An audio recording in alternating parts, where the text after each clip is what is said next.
Pour réussir un concours, ne perdez pas votre énergie. Est-ce que vous vous êtes déjà dit que le concours était injuste, qu'il ne reflétait pas réellement ce que vous valez, votre valeur, que c'est une question de chance?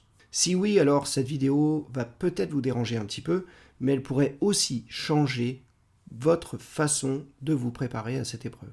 Je vais vous parler d'un concept simple, mais extrêmement puissant, et qui explique pourquoi beaucoup de candidats perdent du temps dans leur préparation et surtout enchaînent les échecs. Et quand vous aurez compris cette notion, je vous expliquerai ce que vous pourrez changer concrètement. Alors restez bien jusqu'à la fin, abonnez-vous, c'est bien pour votre préparation et ça aide la chaîne à se développer.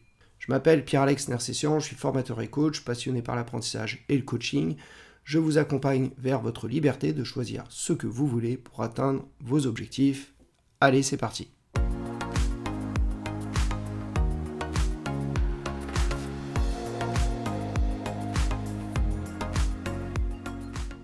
Quand j'accompagne les candidats, j'entends très souvent les mêmes choses. Le concours ne reflète pas la réalité du terrain, on ne peut pas juger quelqu'un en 20 minutes, je suis compétent dans mon travail, mais ça ne se voit pas quand je suis au moment du concours.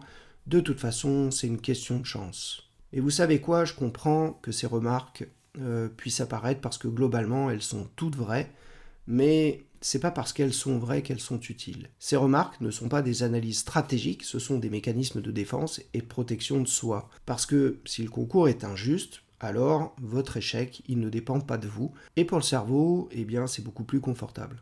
Le problème d'analyser le concours sous cet angle-là, c'est que pendant que vous expliquez pourquoi ça ne marche pas, vous ne vous préparez pas réellement à réussir. Vous centrez votre attention sur tout ce qui est inutile et inaccessible.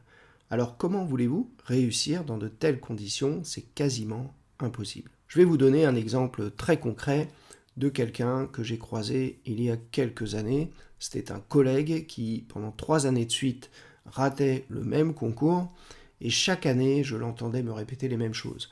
Ce concours n'est pas représentatif, c'est pas juste, c'est une histoire de chance, etc.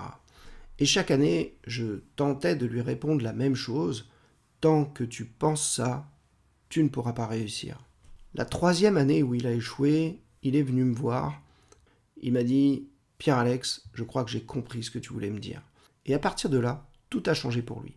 Pourquoi? Parce qu'il a arrêté de lutter contre ce concours et il a commencé à travailler avec le concours. La 4e année, il a donc pris ses responsabilités. Il a assumé ce qui lui appartenait, ce qu'il n'avait pas vraiment préparé ou les difficultés qu'il rencontrait. Et il s'est donc préparé autrement, il m'a demandé de l'accompagner et il a réussi. Ce qui a changé, ce n'était pas son niveau parce que dans son travail, c'est quelqu'un de consciencieux, de rigoureux. Mais il avait vraiment changé de posture. Il a accepté l'épreuve telle qu'elle est, sans la juger, et il a assumé sa part de responsabilité dans sa préparation. Et c'est ça qui a tout changé pour lui. Je vais maintenant vous expliquer une notion qui va vous permettre de comprendre ce qui peut se passer quand vous êtes dans cette posture. Et pour ça, je vais vous faire un schéma. Imaginez une personne qui se retrouverait dans une pièce entourée de 4 murs en béton extrêmement solides. Chacun des murs représente finalement une partie du concours. On pourrait avoir le mur qui concerne le type des épreuves. On pourrait avoir le mur du lieu de déroulement de l'épreuve. On pourrait avoir le mur des candidats. Et on pourrait avoir le mur du jury au moment de l'oral. Quoi qu'il se passe, le candidat, on va prendre ce candidat, il ne peut pas agir sur le type d'épreuve et sur leur nature. Il peut pousser tout ce qu'il veut, ce mur-là ne bougera jamais. Ce candidat, il peut râler aussi que le lieu n'est pas adapté, qu'il est loin, que ça va lui coûter de l'argent. Il peut pousser tout ce qu'il veut, le mur du lieu ne bougera pas. Pareil pour les candidats. Le candidat au concours n'a pas la main sur le nombre de candidats, sur le nombre de postes, etc. Donc vous pouvez pousser tout ce que vous voulez sur ce mur des candidats, ça ne changera pas. Et le dernier mur que l'on pourrait pousser, c'est tenter d'influencer le jury. Or, on ne peut pas choisir quel jury on aura, ni décider finalement si ce jury, qu'est-ce que le jury attend de nous, de chacun des candidats. Tant que vous êtes dans ce positionnement-là, dans cette posture-là, vous êtes dans une posture de réaction.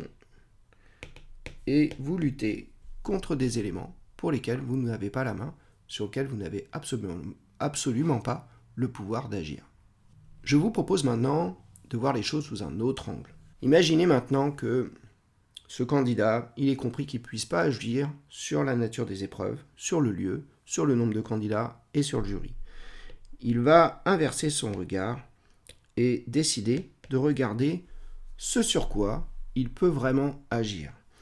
Et donc, au lieu de regarder les murs et de tenter de les pousser, il va considérer que ces murs ne peuvent pas bouger, et donc il va concentrer son attention sur là où il a la main. Au milieu de ces 4 murs, ce candidat, il a un immense espace de liberté pour créer tout ce qu'il veut. Et c'est ici que vous allez pouvoir centrer votre attention sur votre préparation, sur votre posture, sur votre stratégie, sur vos révisions et sur votre capacité à comprendre ce qui est attendu. En fait, quand vous faites ça, vous devenez proactif. Être proactif, c'est arrêter de lutter contre ce que vous ne pouvez pas changer et c'est mettre toute votre énergie sur ce que vous pouvez réellement contrôler. C'est un basculement simple mais extrêmement puissant parce que à partir du moment où vous faites ça, vous sortez de la plainte, vous sortez de la justification et vous entrez dans l'action. Il y a quelque chose que je voudrais vous dire encore de plus important. Ce basculement, ce n'est pas seulement une façon de réussir votre concours. C'est déjà une démonstration de votre posture de cadre. Parce que quand vous serez dans votre réalité professionnelle demain, une fois que vous aurez le concours et que vous serez nommé sur un poste de cadre, qu'il soit A ou B, vous allez probablement, et c'est même sûr, être confronté à des contraintes, des décisions que vous n'avez pas choisies, des projets difficiles et des contextes qui sont imparfaits. Alors, quand vous aurez ces situations gérées, vous aurez 2 options. Soit critiquer tout ce qu'on vous demande de faire, procrastiner et lutter contre votre hiérarchie parce que le projet est mal conçu, pas adapté et qui ne marchera pas. Ou alors, vous pouvez prendre les choses telles qu'elles sont et remonter vos manches pour les résoudre. Certes, le cadre est difficile, mais maintenant, qu'est-ce qu'on peut faire concrètement pour avancer ?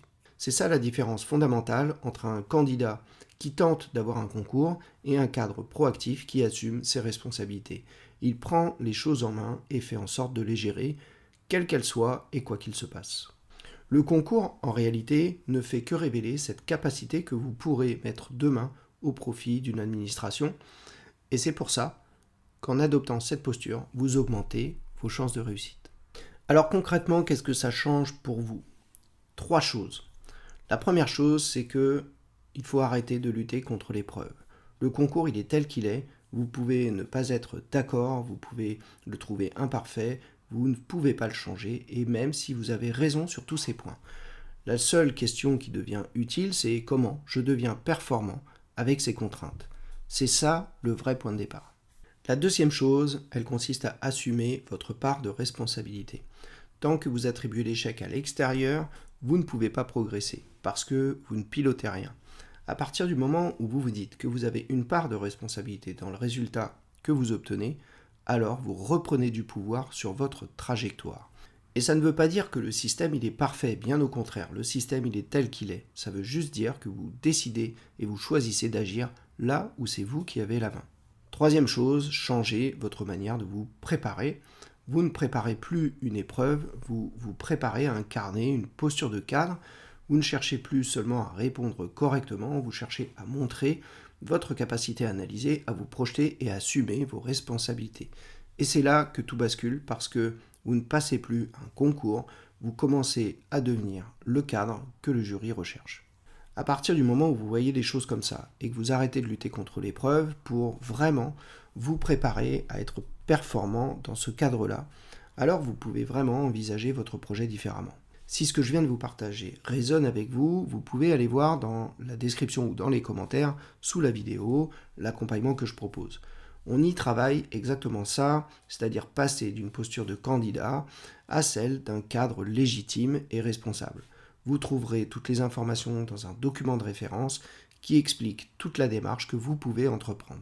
Voilà, cette vidéo est maintenant terminée. Si vous devez retenir une seule chose, c'est celle-ci. Le problème, ce n'est pas le concours, le problème, c'est là où vous mettez votre énergie. À partir du moment où vous arrêtez de lutter contre ceux que vous ne contrôlez pas et que vous concentrez votre énergie sur ce que vous pouvez réellement maîtriser, vous changez complètement votre trajectoire et surtout vos perspectives de réussite. Dites-moi en commentaire dans votre préparation, est-ce que vous êtes plutôt dans la réaction ou dans l'action? Je lis tous les commentaires et je vous promets d'y répondre personnellement. Si cette vidéo vous a été utile, pensez à liker et à vous abonner. On se retrouve très bientôt et d'ici là, prenez soin de vous.